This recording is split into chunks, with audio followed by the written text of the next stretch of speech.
اکایزوق میگفتید که دادگاه چی حکم برآورد؟ امروز 25 دکبر سال 2013 حکم دادگاه عالی جمهوری تاجیکستان برگزار گشت و زیر حمایت ما زاید سعیدов با 4 ماده کودکس جنایی جمهوری تاجیکستان ایبدار شمرده شده با مدتی در مجموع با مهلت 26 سال با مصادره اموال حکم کرده شد. یگانه امیدی حمایت و خودی زاید شیرویچ سعیدов این دادگاه بود، ولی متاسفانه دادگاه به همه این پروا انکار کرده. شاید ما انکار کرده نمیتونیم که این شاید این کار بشوفه کار سیاسی است و با سپارشی انجام یافته است و در عکس حال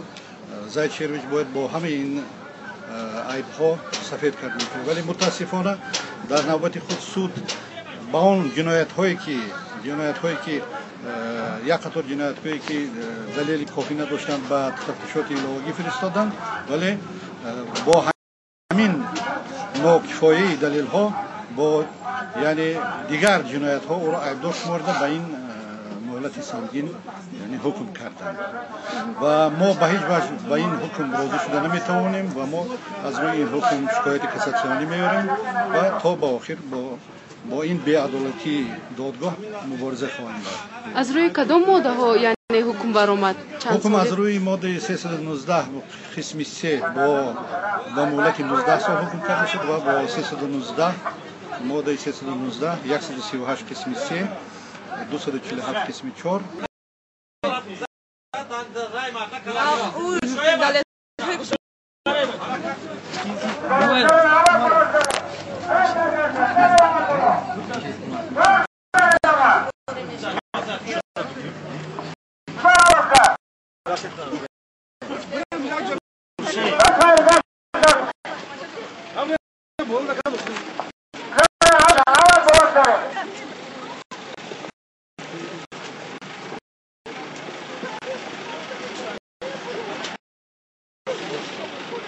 چه همه